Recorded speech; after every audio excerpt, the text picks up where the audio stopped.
Food has such a powerful hold on us for good and bad. And at no age are you too old to make those right changes and feel a difference. I'm convinced I would love to work with a 99-year-old. I would love that. I want the challenge. Welcome back to the Green Glow podcast, and we're super excited to be here today. We're revisiting another episode of Coach's Corner, which of course is one of our favorite things to do here in celebrating our coaching team. We love to bring our coaches to the forefront and talk about their amazing work, their backgrounds, why they wanted to be part of the Mastering Diabetes team. It's just amazing. So we have Coach Karin here today with us, and we're so grateful you're here. Thank you so much for being here. Thank you for having me. You're welcome. Lauren's going to go ahead and start out with a little bio, and then we'll get into it. All right. Everybody, I hope you have got your some excitement and some energy about you today, because I think that this conversation is going to have a certain element of really awesome energy. And so if we're talking about Karin, we're going to start with Karin had a career-ending shoulder surgery after her junior year in college. This led her down the path of physical wellness and a long career as a personal trainer. While working as a personal trainer and competing in racquetball, Karin was diagnosed with type 2 diabetes. This is when the real work began. Karin altered her diet enough to get fairly quick results, but since she didn't know about eating a low-fat, whole-food, plant-based diet, her numbers bounced around. Her blood sugar numbers bounced around. Wanting answers, she studied and got a certification as a nutrition coach in 2012. However, reversing diabetes wasn't covered in this course. Then, in 2017, she got certified as a health coach, but again, this didn't lead to answering her why question. Right around this time, she learned of Mastering Diabetes and started on her plant-based journey. So, Karin, becoming a health coach, first, jump right in to the major event that led you into becoming a health coach. This is such a great story to start off with. So I think what really got me was I was working with elderly people or seniors, whatever you want to call them, and they're working out and they're popping nitro, and I'm like, that's nitroglycerin for those of you who don't know, to help with their heart pain, their angina, and something was just off. And I'm missing the point here. I'm still not finding, I still hadn't found that common denominator of what's going on with people's health. Why is my, 80-year-old here having to pop nitro while we're working out, and so that was what kind of got me going with that. And then we could go back to, my whole family on my mom's side is diabetic, type 2. And what I saw was if you have a weight problem in our family, you're going to have diabetes, any weight problem. And it started with my grandpa. All of his siblings were diabetic. I think there were 5 of them. And my mom became diabetic. And she was, my grandpa was actually very underweight because he had Crohn's disease. And my mom was tiny. And it's like, what's going on? And this train coming down the track at me, and it's like, I don't know what's going on. Why is this happening? And, of course I heard all the, too much sugar in the diet. It's the fruit, cut out the fruit. So that'll lead to another story later on. But yeah, so that was the start of it. I'm sure as a child, I was a very curious kid and probably a pain in the butt 2-year-old asking why all the time. Because that's what I found myself doing. Like, why is this happening? And all the coaching, all the personal training conferences I went to, I just wasn't learning the root cause. And that's what I was after. I really appreciate you sharing your own perspective of that, which was the train coming down the tracks. You said that, and I just it really caught me because, I don't know what age you were at that point, but I think for a lot of people who are watching all these family members struggling with their health, their diabetes diagnosis that just keep coming and coming and coming, and all the family members, to be watching that. I mean, the way you describe that is, I think, so real for so many people who are in this time of life where it's like, I've really got to start taking care of myself, because otherwise I'm going to end up like my family members, so at what point in, like, at that time where you said your mother was actually petite and maybe not overweight, yet still had type 2 diabetes. So that must have also been very confusing. Yep, definitely. Because it didn't match the other family members.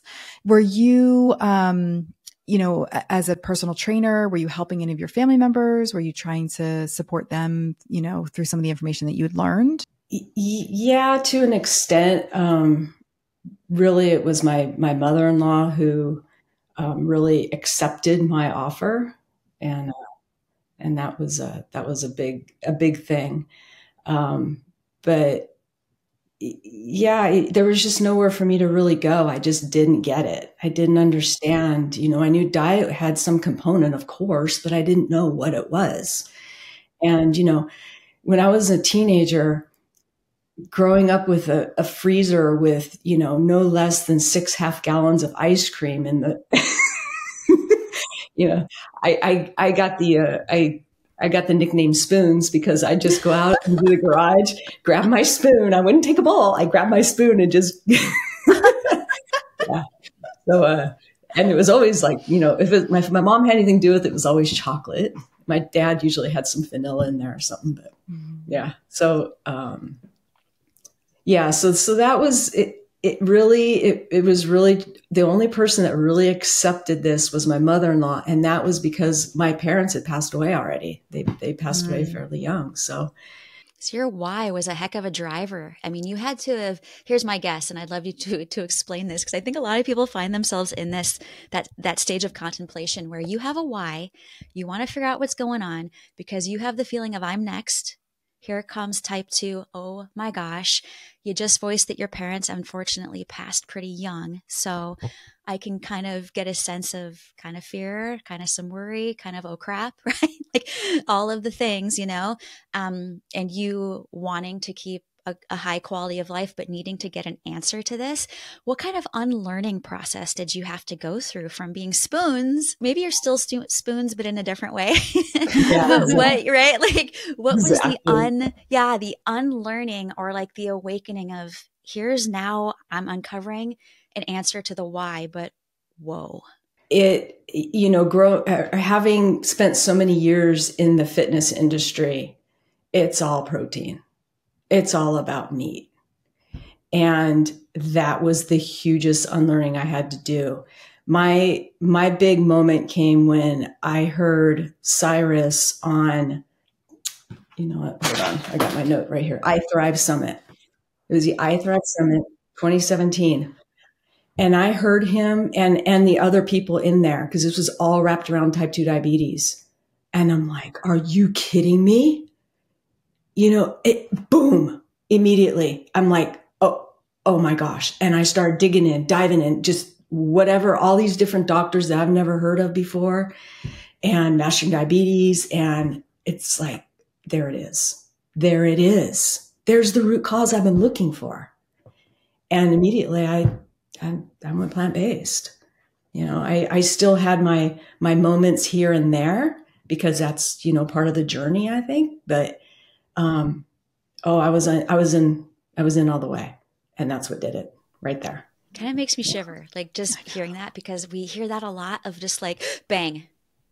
Yeah, it was that exactly. It was that strong. It was that strong of a feeling. I mean, same, Lauren. I got goosebumps there. It was a goosebumps moment because, especially it's very personal for me, especially like I think about 2017, like where you were watching that. Like I remember watching that series too, and just being so excited that, Cyrus and Mastering Diabetes could be part of this, and it was a personal experience, but it was also this like exciting moment of like, the world is going to start to learn the truth. This is going to be something that's going to really help to escalate this movement that we're trying to move forward around diabetes. And it was really exciting. So I love that you were in your universe watching it, and we were there cheering on the people who are watching it, Yeah. It was amazing. And I want to go back to when I was playing racquetball for just a second, because my A1C, well, first of all, I'm out there playing racquetball, and the way I played was 100%. You know, there's no less. I'd give all my effort in all my sports, but you know, it's a very demanding, physically demanding sport. And I hit the wall. That's a term that endurance athletes give to basically just running out of fuel. And I literally it's like my fuel just ran out, and I could barely lift up my racket. I'm like, what's going on? And immediately, you know, I went to the doctor, and it's like diabetes.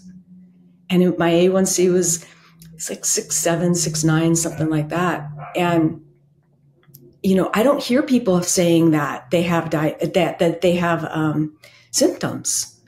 And I think it was because I was playing at such a high level, and I was requiring so much out of my body that I had those symptoms. And it was crazy. And that happened to me twice when I was out on the racquetball court. And I was able to stop that fairly quickly. Within a month, I was able to stop any of those symptoms just by changing a few things in my diet. And like I said, this was when I was 35. You know, this is a long time ago. This was before plant-based came into my life. But beans came into my life on that day. That's so funny. So how did you get, I mean, so you were, okay, so just to kind of go back and review, you were playing racquetball pretty competitively. You were having symptoms that of low energy, just like the energy is like gone. You find out you have type 2 diabetes. And how did you just sort of know you needed to make some changes in your dietary strategy at that point? Or did somebody recommend that? Yeah. I had somebody in my back pocket that was helping me along. Nice. Okay. And that's helping great. me along enough to get me on the right path. And then your A1C was able to return into a non-diabetic range? Yeah. I kept it kind of bounced around between pre-diabetic and I mean, I still can run into 5.7, 5.8. I'm still in that, you know, in that range. I haven't had an A1C below 5.6, and I don't know when. Yeah. So there's still, you know, there's still some lingering, whatever you want to call it. Haven't had all the genetic testing done. So the thing about maintaining health, though, is that it takes work every single day, and you're such a good example of it's numbers. Numbers mean something. They have meaning, but they don't dictate the value of who we are. There's always work to be done. There's also elements of, am I living my life to the fullest in the way that I want to, And if a baseline for you to be as active as you are right now, even as you had very much explained that your knees are retired, is that, you know, to be as active as you are right now, because I know you snowboard, I know you've got your things, and you have to continue to feed your competitive nature, probably with yourself more than anything else, this is a part of that story, is that we can be the most competitive with ourselves, but if we let the numbers beat us up, we're not going to win that game. We have to be able to work with it and have a point at which we are satisfied with how healthy that we are. We don't have to have a number at a certain place at a certain time because it's a do or die value. It is actually a consistent management. Look at what you're doing. Absolutely. And when you follow this path and you're doing it right, and you understand the goodness that you're doing to your body with all the, you know, the minerals and the antioxidants, and, you know, there's no damage going on. There's no damage, you know, it's just, so, you know, the things that I've gotten from this eating this way are just, you know, I can hike for days. It's amazing. It's like, I just go out there and I just go. I pulled a 10-miler last year, and it's like, no problem. You know, it just doesn't even, my endurance has just improved so much. It's amazing. It's amazing. Snowboarding. I'm so with you on that. You know, the retired knee thing, I think you need a different word for it. I'm not so sure I'm hearing. Yeah. 10-mile hikes. Yeah. Yeah, I pay for it after, but it's worth it. It's worth it. You've played hard on your, and I agree, Lauren. I think that there's so much, when we're looking at the whole lifestyle, again, the food is a component of it, but how do we move our bodies? How do we move our bodies with comfortability and joy and have fun with the activities that we're doing? And activity and movement is a big part of our green light activities that we promote in our program. Daily movement in particular is one of the things that I know, Karin, for you as a coach, probably really brings you into full circle, right? The idea of starting out as a fitness coach and a personal trainer and having that background and moving into health and wellness coaching. How does that all fit together? And what types of things do you enjoy doing with your clients and helping your clients move forward? Yeah. So, we do talk about, fitness and activity, just getting out and being active, it's just it's so important. And, my whole thing is I want everybody just to take it. First of all, you really got to know yourself. Are you like an all or nothing person? So, okay, you're going to go for it 100%. And I have people like that and they're super successful. I have people that try to be like that and they're not successful. And it's like, let's back it up. Let's back it up and let's just start with breakfast. So yeah, it's so many components that I get to bring to the table, with my fitness background and then just my family background of watching all my family members just struggling with diabetes. And I really want to empower people to know that, when you find the root cause, go for it, dive in, that the science is there. Look at all of us. We're so healthy, type 1s, type 1.5, non-diabetic. We're all healthy. We're all super healthy. We're all super energetic. If you look at all the presenters, all the different doctors and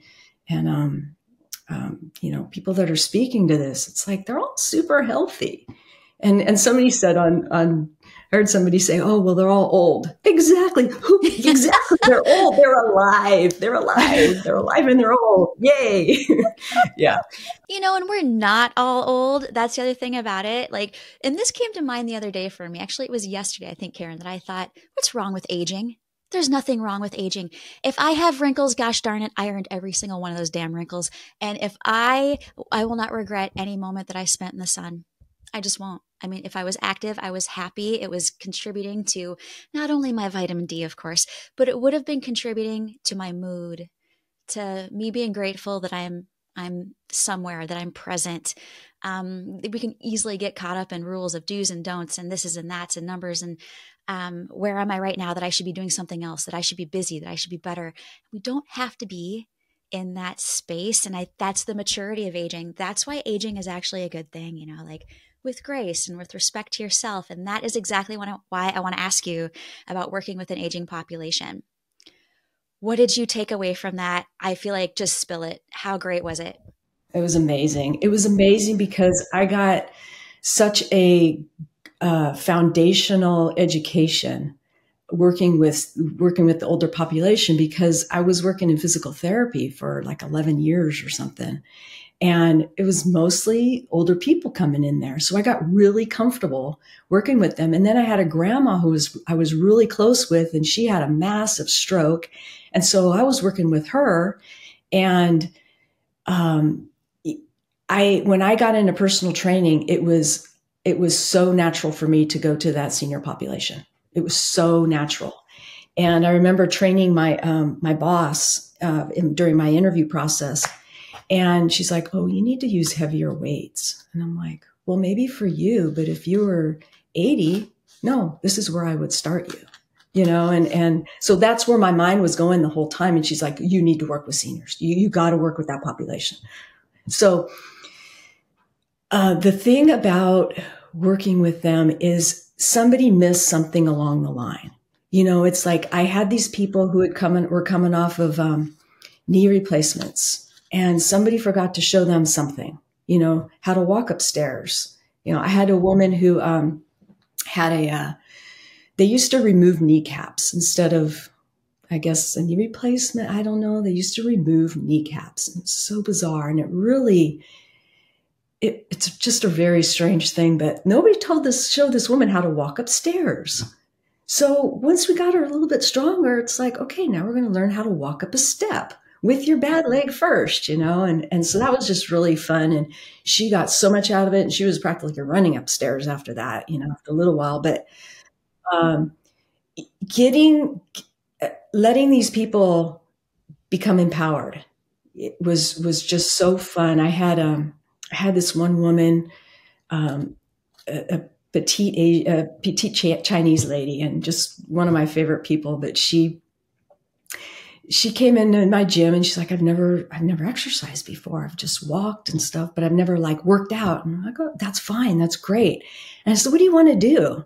And what do you want? What are your goals? And I kind of instilled a goal in her. I said, do you want to do push-ups? I said, you want to be able to do push-ups? And I said, I'm not talking about push-ups on your knees. I'm talking about push-ups.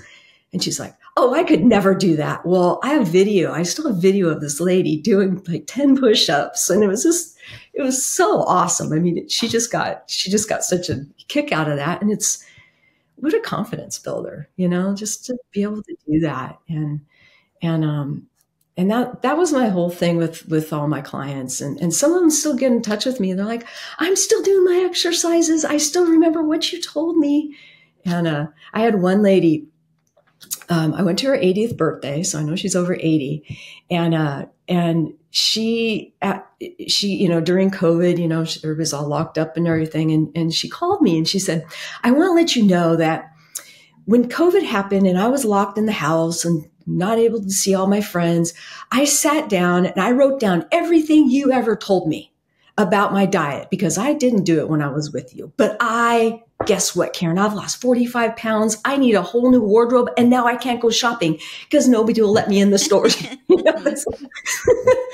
So, how fun, right? And this lady is over 80. She was over 80 years old and she lost 45 pounds just by making dietary changes. And she was doing some exercise, of course, too. But and she still took the opportunity to chew you out a little bit. Yeah. Okay. Of course. Yeah. Right. Yeah. Couldn't go shopping. Couldn't replace those clothes. So. That's how it is. At 80 years old, you don't miss a chance to choose somebody out who makes you work hard. Right. That's right. Yep. Yeah. So that was really fun. Amazing. I mean, and what great stories of success and strength and, people willing to try something new. And there's this idea in the world, I think, in our lives that people are not going to want to make changes at a certain point in their life, or that that we're incapable of change at a certain point. And it's just not true. And you've seen this time and time again. You've seen that, we definitely have stories like that in Mastering Diabetes world too. But I mean, just the fitness part of it that you've seen, I think is really inspiring. Yeah. Super, super inspiring. And, my business, my gym, I had my own personal training studio for 12 years, I think. And it was called Function First Fitness.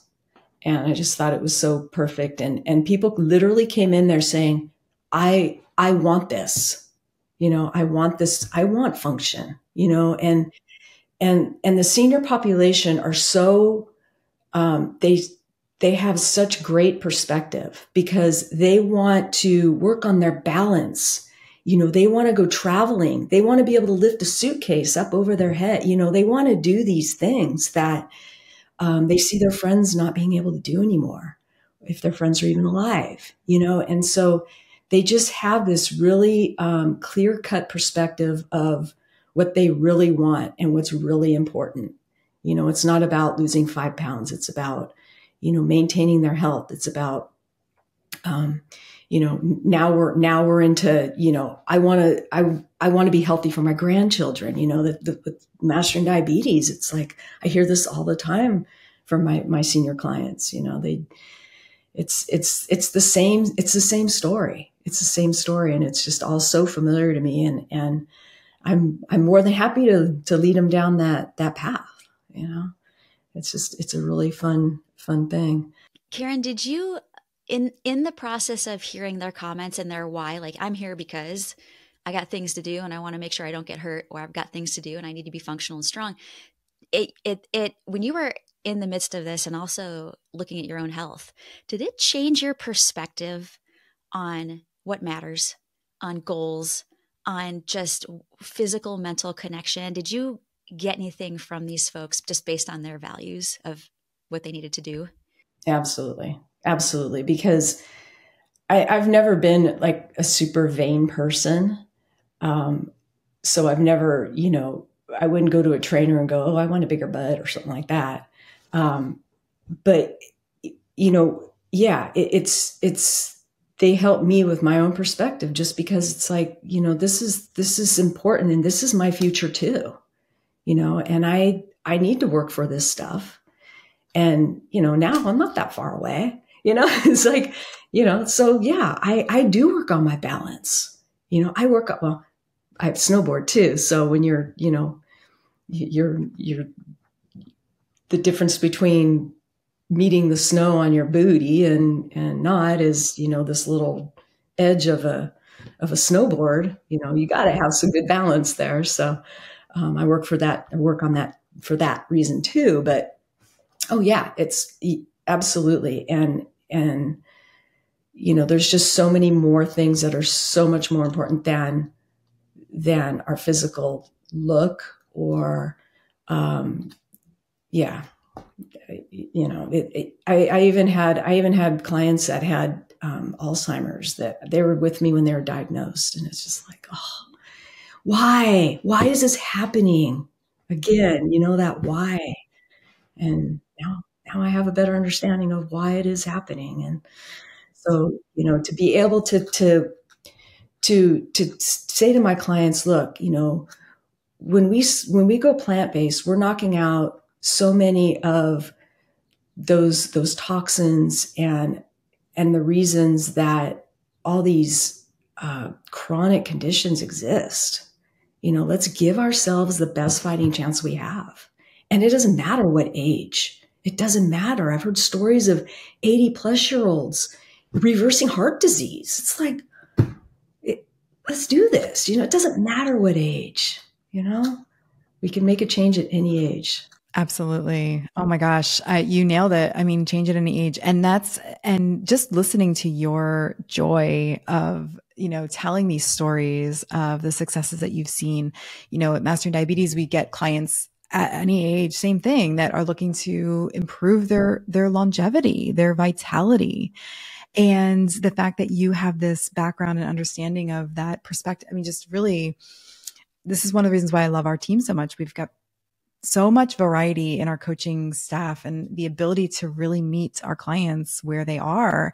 And this concept of changing at any age is so important, because if you're listening to this and you've been brushed off or dismissed by somebody in your life because of your age, then we are the place for you. We value your wisdom and your experience and your perspective, and we want you to come and join us. It's really important. And it's something that, unfortunately, in our society, I think that we see often the wisdom of aging gets really diminished and pushed away, or, people are not given opportunities to change, to make changes, even, especially because of their age, right? It's like, oh, they're not going to want to make changes at this point. I've heard that in my experience, in the hospital world, that, well, it's too hard to make those changes. They're not going to want to make them. And, I've been so humbled to learn that that's not true. People are willing to make change when they have the right tools at the right time. When you get that why answered and you finally have those answers as to what has been holding you back, it's just so easy to step forward, right? It's easy. Those changes become much easier. As you were describing, Karin, when you saw that, you're like, I want plant-based immediately. Like, it just was like a no-brainer. Exactly.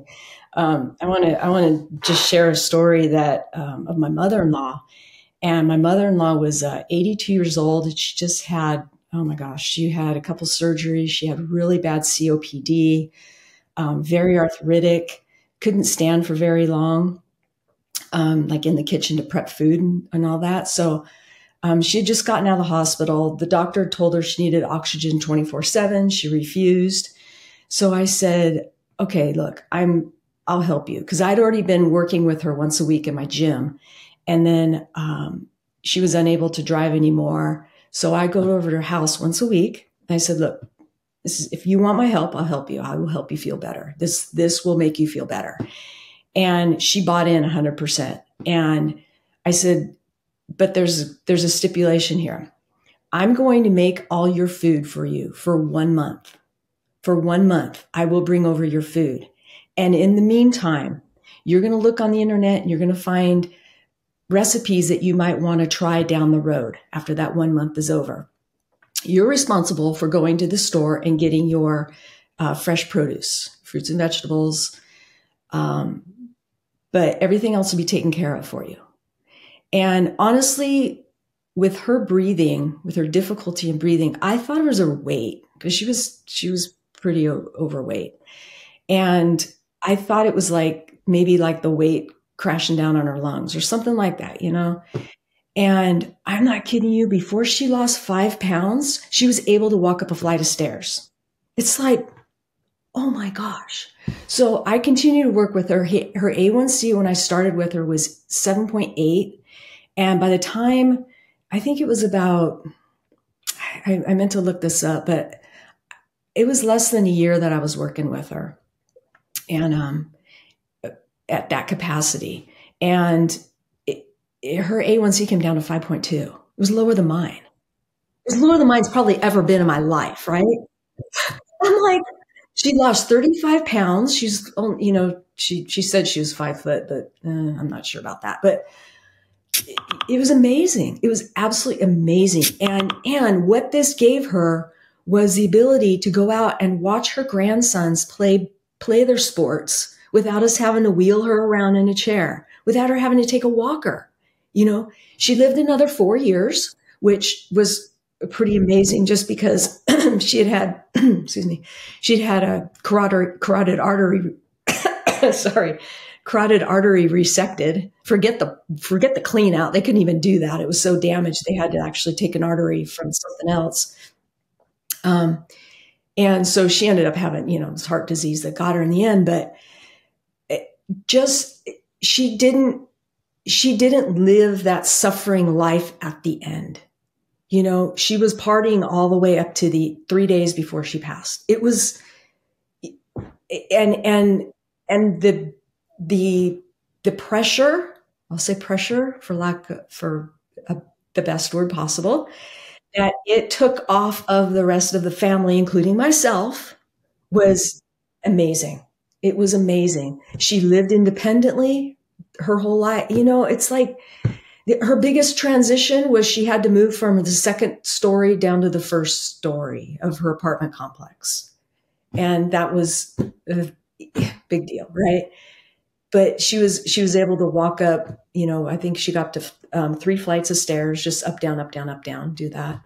And yeah, 82 years old, we started this, and extremely, extremely poor health. And she did it. She did it.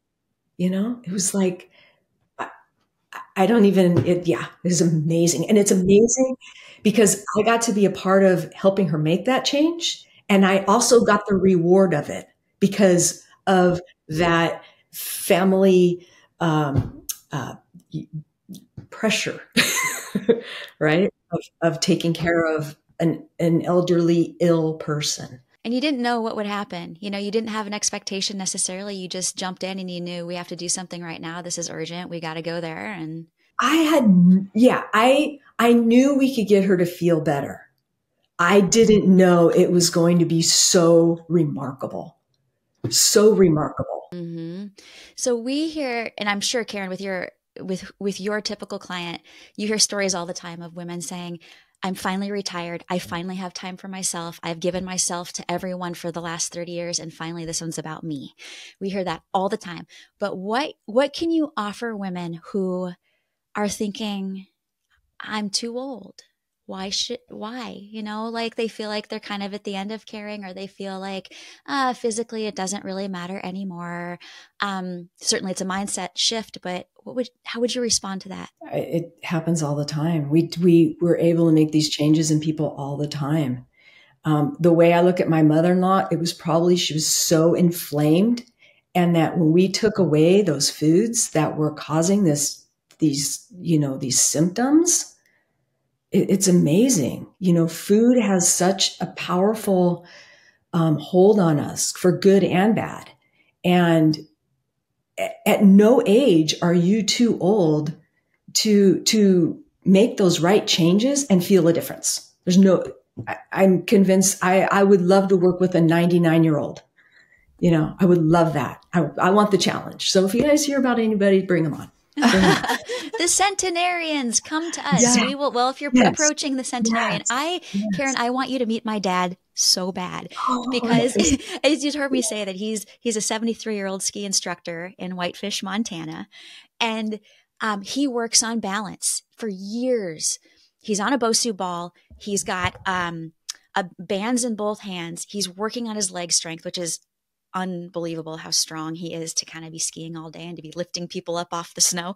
Yeah. And I've kind of watched the evolution of someone who first had the skills that they had when they were a college student. He also got really, really hurt playing baseball, busted his knee, couldn't ski for a long time. What happened was he didn't lose the desire to get back to being a skier.